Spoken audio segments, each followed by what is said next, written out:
नमस्ते साथियों, एक नया वीडियो लेकर आ गया हूँ आपके बीच। और भारत की हिस्ट्री की बात करते हैं तो बहुत हिस्ट्री है।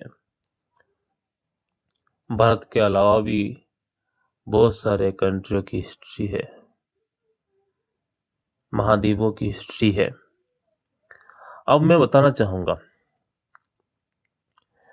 कि अलग अलग धर्मों के अंदर भगवान को अलग अलग दर्शाया गया है, बताया गया है, दिखाया गया है। परंतु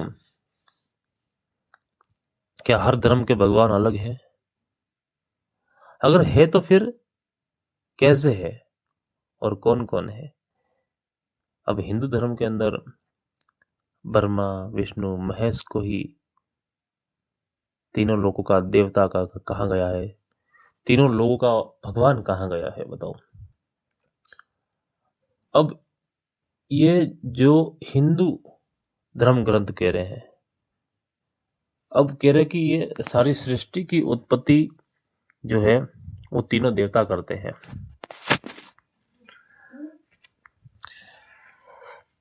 तो दोस्तों, हिंदू धर्म ग्रंथों के अंदर तीनों भगवान, तीनों देवता को सृष्टि रचना एवं सृष्टि कर्ता बताया गया है।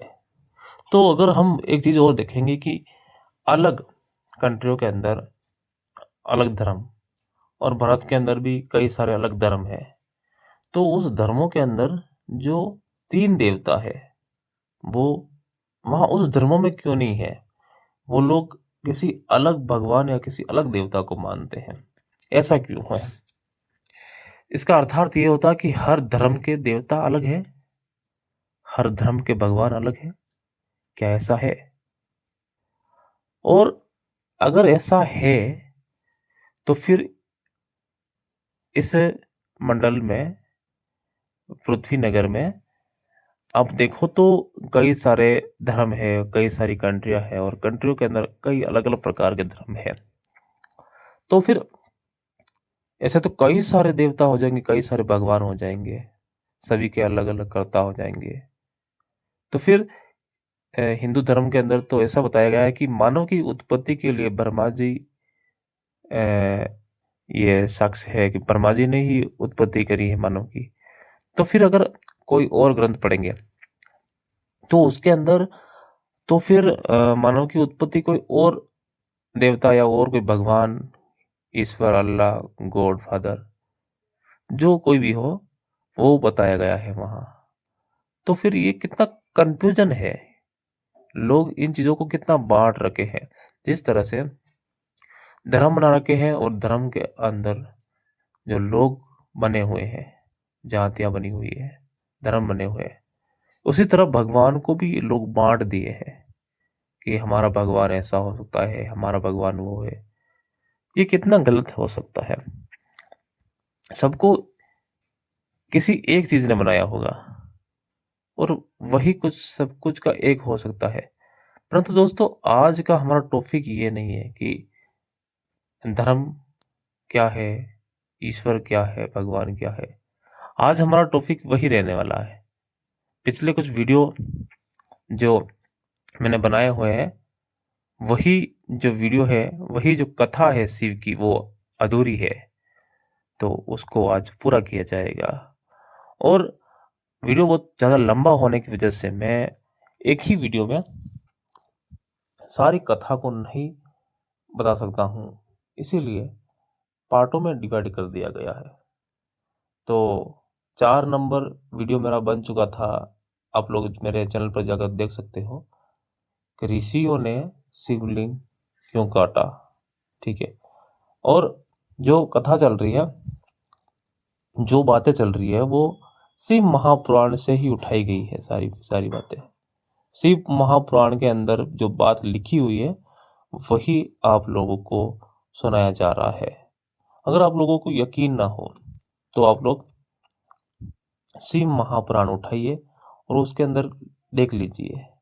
ठीक है, अब जैसे ही देखोगे आपको यकीन आ जाएगा कि ये बातें सचमुच में ऐसे लिखी है। और कौन से पोस्ट, कौन से पेज के ऊपर लिखी हुई है, ये मैंने कुछ पिछले वीडियो में बताया हूँ और कुछ स्क्रीनशॉट भी डाल रखा हूँ, और उस पेज नंबर के, और जो जो बातें लिखी हुई हैं, जिसका जो मेन जो पार्ट का जो नाम है वो भी उस पर लिखा हुआ है, और जो संस्कृत में कुछ श्लोक है वो भी छपे हुए हैं उस पेज के ऊपर। तो कुछ पिछले वीडियो आप लोग देखिए, जो शुरू से मैंने शिवलिंग को काटा गया, शुरू से जो वीडियो बना रखे हैं उसको आप शुरू से देखते देखते यहाँ तक पहुंचिए, आपको बिल्कुल विस्तार से समझ में आ जाएगा, ठीक है ना। तो आज आगे बढ़ते हैं। आगे बढ़कर हम कहाँ जाते हैं? तो दोस्तों, हम कहीं नहीं जाएंगे, सिर्फ हमारी जो बातें हैं वो वहाँ तक जाएगी, हमारी जो सोच है वो वहाँ जाएगी। ब्रह्मा जी के पास कुछ देवता लोग पहुंच गए हैं। क्यों पहुंचे हैं वो मैं आप लोगों को बता देता हूँ। पिछले वीडियो में आप लोगों ने देखा और सुना कि देवता और जो मानव लोग हैं वो ज़्यादा परेशान है, वो शिवलिंग जो कटा है वो उत्पात मचा रहा है। तो बहुत ही जो हंगामा कर हो गया है पृथ्वी लोक पर। तो फिर वहाँ जो है वो लोग समस्याएं लेकर ब्रह्मा जी के पास गए हैं। तो वहाँ उनकी समस्याएं ना सुनी और उनको ही डांटा गया। और आगे जाकर फिर कुछ वहाँ पर उनके लिए कुछ शिवलिंग को शांत करने की कुछ प्रक्रियाएं बताई कि किस तरह से जो है इस तेजोमय लिंग को शांत किया जा सकता है। ब्रह्मा जी ने उन ऋषि मुनि और वो जो लोग थे, देवता थे, मानव थे, उनको सबको बताया गया कि किस तरह से जो शिवलिंग को शांत कर सकते हैं। तो उन्होंने साफ साफ कह दिया कि अब ये जो है सिर्फ एक ही जो स्त्री है वही इसे शिवलिंग को रोक सकती है, बाकी किसी के बस की बात नहीं है। तो फिर ऋषियों ने भी पूछ लिया कि परम पिता परमेश्वर ब्रह्मा जी, आप मुझे इतना बता दीजिए, आप इतना बता दीजिए कि कौन स्त्री है और कौन शिवलिंग को धारण कर सकती है और कौन इसको शांत कर सकती है। तो ये बातें जो है वहां पर हो रही, उस ब्रह्मा जी ने ये कह दिया था कि एक ही स्त्री है जो शिवलिंग को ये कर सकती है, इसको शांत कर सकती है या फिर ये धारण कर सकती है। तो किस तरह से धारण करेगी ये बात भी आप समझेंगे कि धारण करने का सिर्फ एक ही प्रक्रिया है, कि वो जो धारण करने की सिर्फ वो प्रक्रिया कैसी रहेगी। उस बुक के अंदर लिखा हुआ है कि धारण करने की ऐसी प्रक्रिया है कि आप लोग जाइए और माता पार्वती को आप कहिए कि आप अपना योनि फीट स्थिर कीजिए और उसे एक मतलब ऐसा स्थिर कीजिए कि उसमें वो जो शिवलिंग है वो आकर स्थिर हो जाए। मेरा कहना का अर्थ सीधा दोस्तों कि आप जाइए पार्वती जी के पास और उनको बोल दीजिए कि सिर्फ आप ही जो है एक ऐसी युक्ति है जो भगवान शिवलिंग को आप धारण कर सकती है, उसे शांत कर सकती है। और वो सिर्फ आपकी जो योनि पार्ट है उसी में जब स्थिर हो जाएगा, उसमें प्रवेश हो जाएगा, तभी जाकर जो है वो शिव जी का जो लिंग है उसे शांति प्राप्त होगी।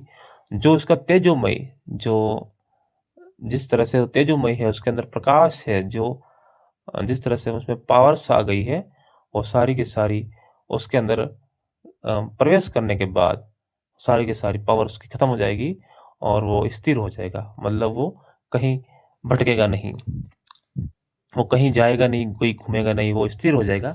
उसके बाद क्या है, जगत में सारी शांति प्रदान हो जाएगी।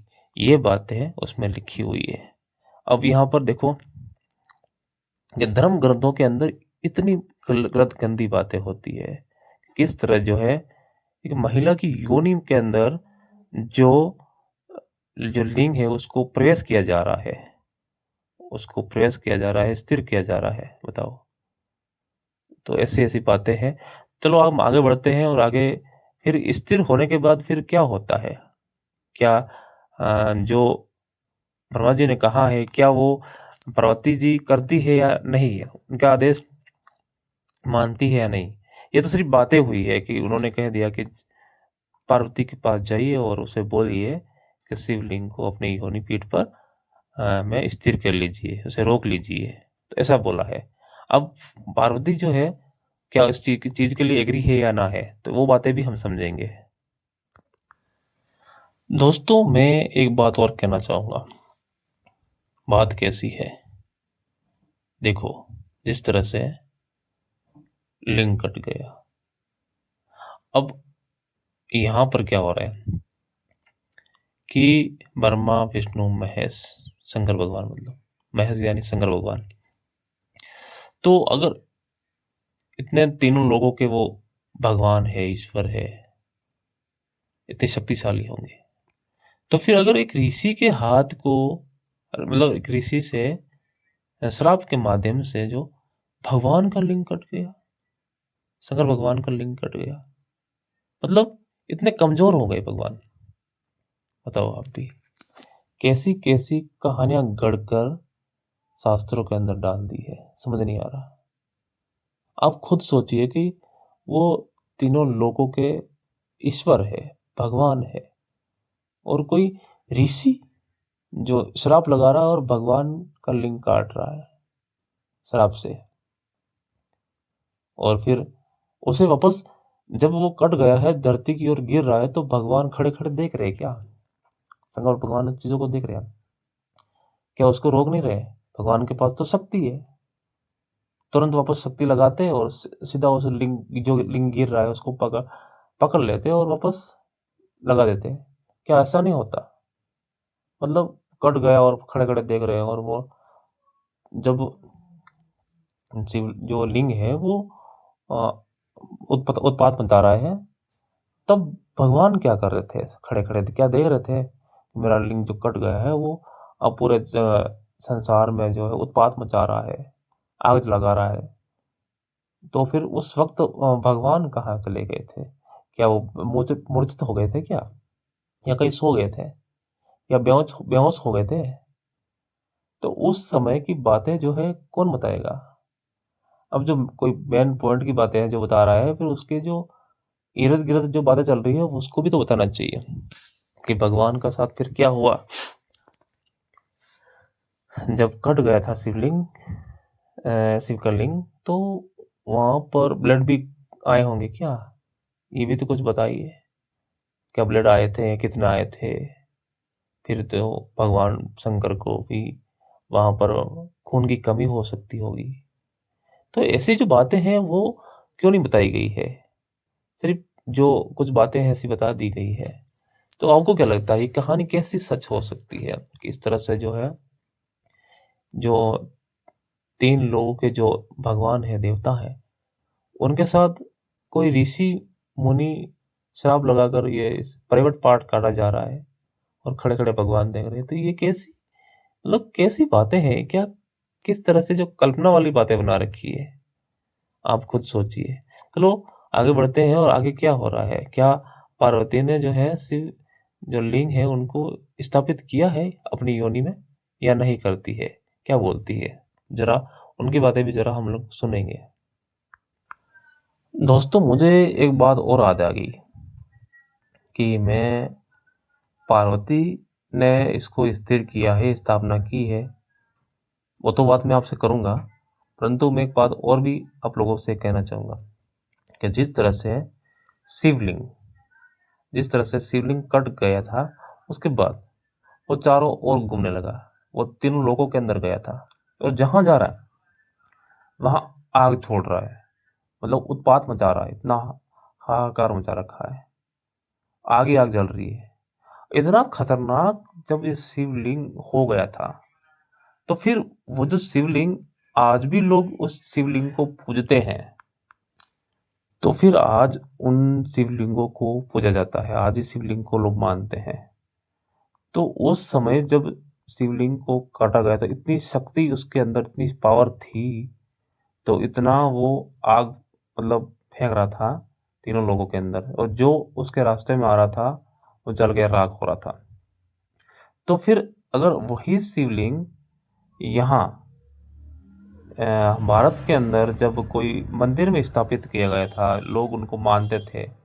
सोमनाथ मंदिर हो गया, जैसे केदारनाथ मंदिर, ऐसे बड़े बड़े विशाल जो पुराने मंदिर थे, उसमें शिवलिंग की स्थापना कर रखी थी।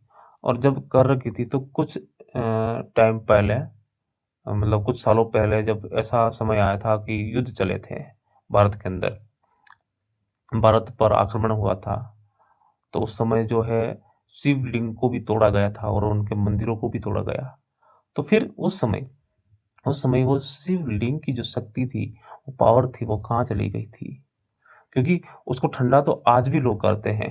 आज भी लोग उनके ऊपर ये दूध, दही, पानी डालते हैं और उसको ठंडा करते हैं। इसका मतलब लोग आज भी ये मानते हैं कि उसके अंदर वो शक्ति, वो तेजोमयी प्रकाश है, वो अग्नि, वो अंगार आज भी उसके अंदर जल रही होगी।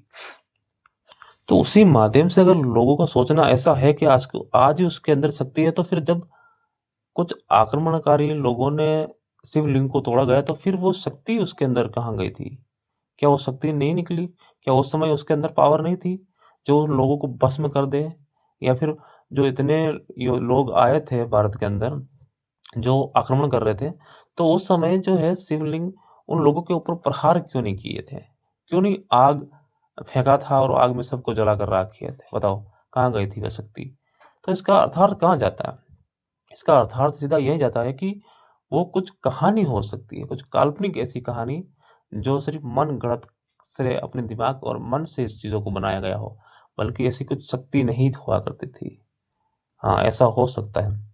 आप भी खुद विचार कीजिए इस बातों पर। इतने जो शक्तिशाली जो भगवान है, इतने शक्तिशाली उसका लिंग है, तो फिर हम भारत के अंदर इतना तोड़-फोड़ हुआ, इतना बवाल मचा इसमें, कितने लोग आए, कितने लोगों ने भारत को गुलाम बनाया था। तो उस समय वो शिवलिंग कहाँ सो रहा था और वो भगवान कहाँ सो रहे थे? आप बताइए, कितना गलत हुआ था यहाँ पर।